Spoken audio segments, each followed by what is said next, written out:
Well, it's really bright out here, so I may get the best shot from stepping into the garage. And I'm sorry about the mess. I've been working on this project here so that I can use that to move my kayak trailer in and out of my backyard. I'm 73 years old and I just ain't got the oomph that I used to have. So let me start out by saying that when I got this trailer, it was a personal watercraft trailer for a single Sea-Doo, and I've gone through several configurations, including using superstrut crossbars and 3-inch PVC, and I guess the original wooden, can't remember what you call them. Anyway, the supports that were originally on the trailer. And so anyway, the 8-foot 3-inch PVC caused a bow in the bottom of my kayak. And this is an Ascend FS 128T. You can see right there. And it is also registered. And I guess, I don't know if I need to delete those numbers off the video or what. I'm not sure why people do that. But anyway.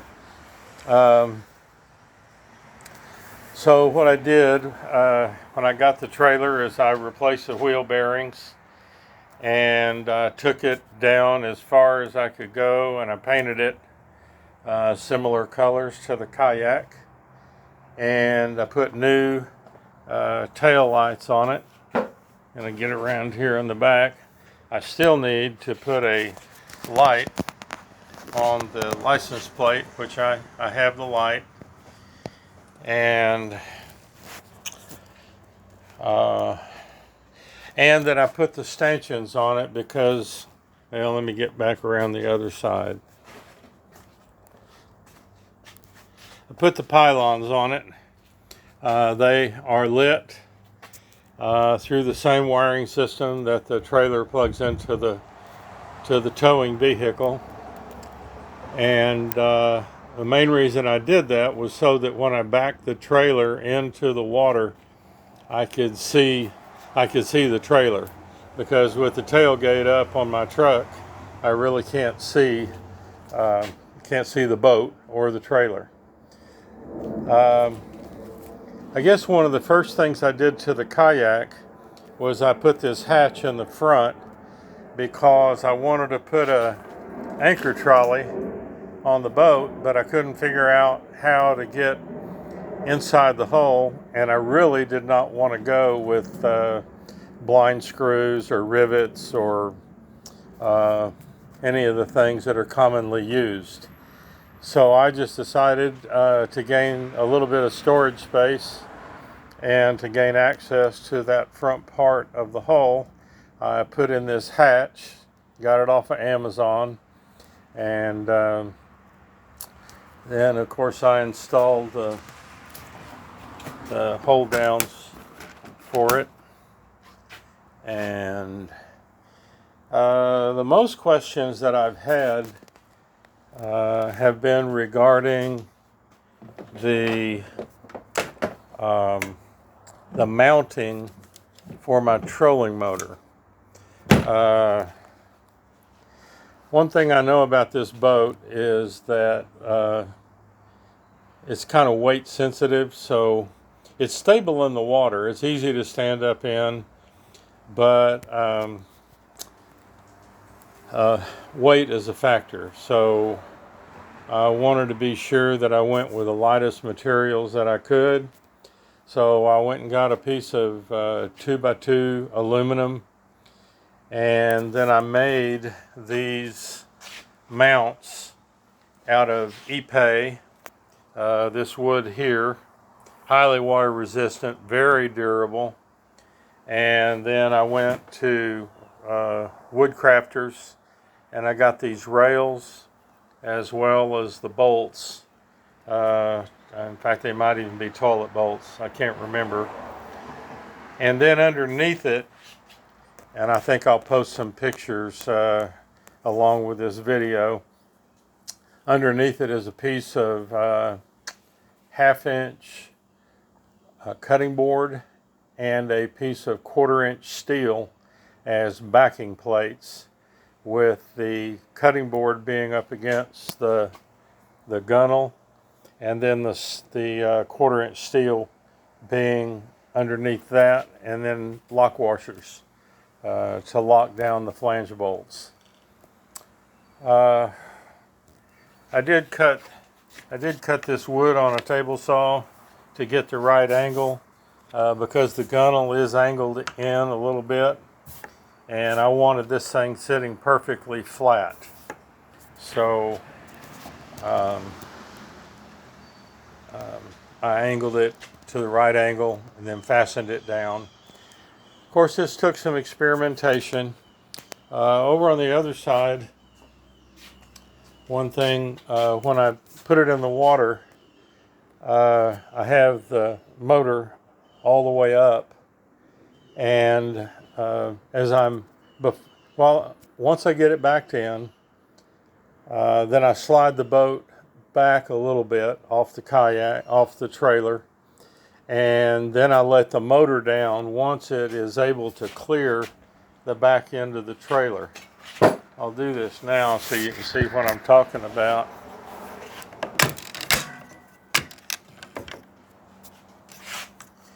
So you can see right now that it's hitting that light. So in order for it not to do that, I just wait until I can slide the boat back a little bit.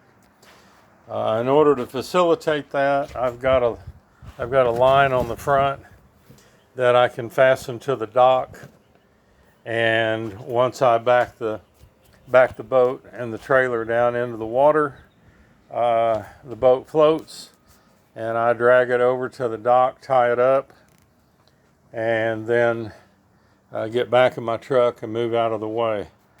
For courtesy's sake, one thing I would say to people is that you need to do all your rigging before you get to the ramp, and don't spend a bunch of time putting your seat on and putting your lanyards on everything. And one thing I learned from Professor Salt is everything on the boat needs to be on a lanyard, except you. You don't want to flip over and be lanyard to the boat and unable to get back to the top or flip it over. Back to the trailer. One thing I did when I got this trailer, the tongue was only that long, right there. So what I did, the first thing I did was I went and bought a piece of 10-foot 3x4, and then I found out that they do not make this tongue hinge in a 3x4. So, and where I have to store it, I have a limited amount of length, and I really did need the tongue hinge. So I found the 2x4 tongue hinge, and I bought a 4-foot piece of 2x4 square steel tubing, and then just transferred everything again from the 10-foot piece. Well, obviously I had the 10-foot piece mounted, and then I couldn't find the hinge, so I took it off, put the original piece back on, and then put the hinge on, and then put the new 4-foot piece on. So now I can back my kayak into the side yard, unpin the hinge, fold the tongue, and it's just inside my gate. And this makes storage a lot easier since I have limited space. I also built the stanchion for the winch, and a lot of guys may think that the winch is kind of silly for a kayak, but one thing a lot of people don't realize is that there are a lot of us old codgers that are kayaking, and we don't have the strength that we used to, and a lot of the time we're by ourselves, so we want to be able to do everything by ourselves. And the winch is really helpful because I can pull that strap all the way out while the boat is still sitting in the water, and pull the strap out, hook it onto the front of the kayak, tighten it up a little bit. Anyway, you get the idea. This way I can do everything by myself if I need to.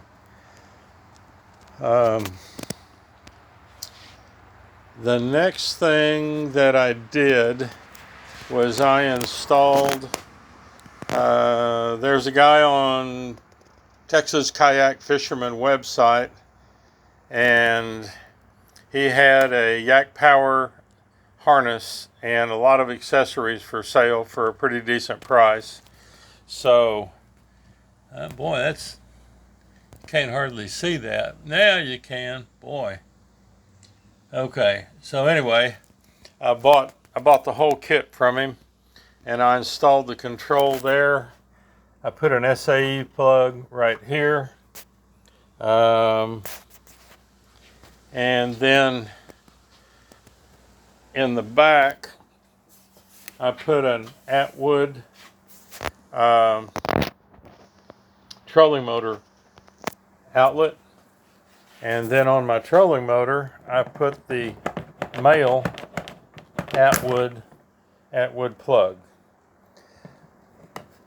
Inside I put an Energize Outdoors 60 amp hour battery just to run the trolling motor, and then I have this little I think it's a 15, let me see here, it's a 12 amp hour, and that is plenty to run my fish finder all day long, and also to charge my cell phone, run my GoPro.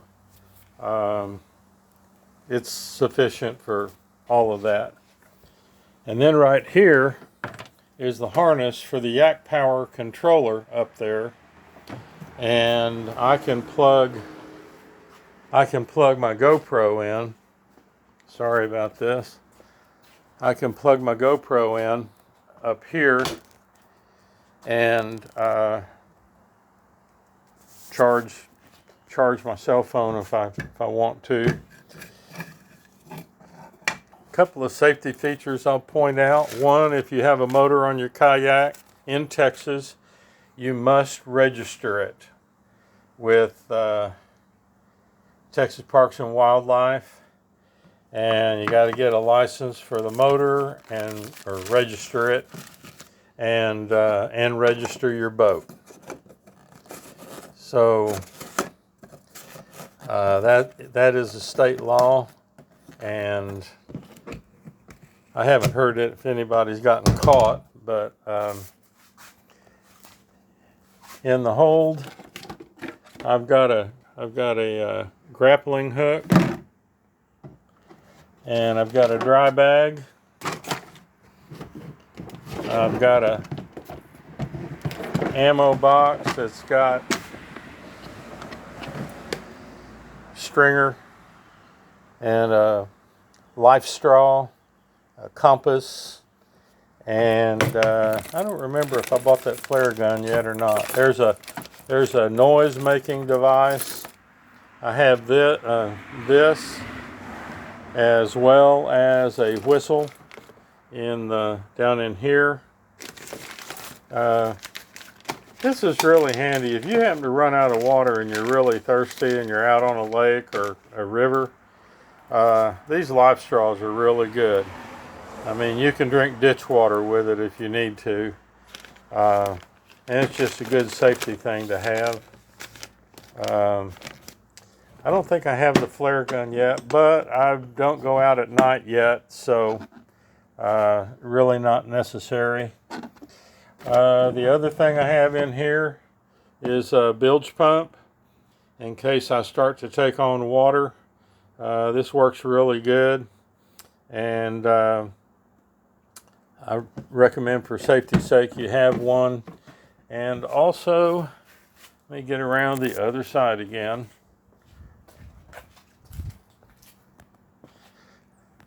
I know we're going to get a lot of complaints about the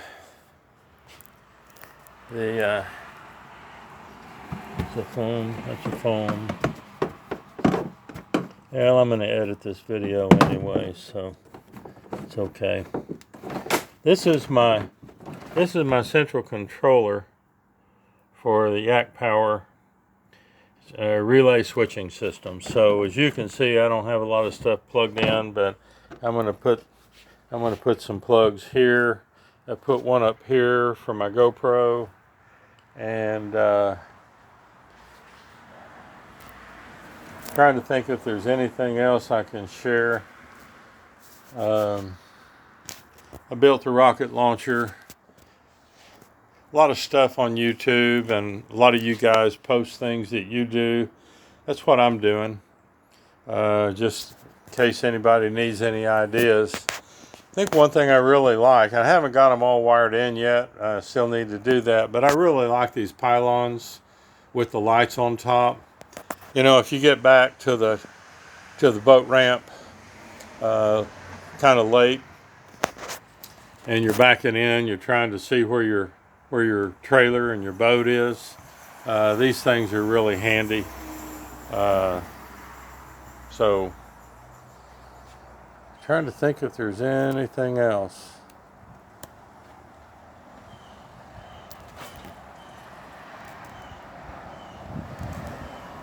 I guess that's about it for now. I'll probably think of something and come back later.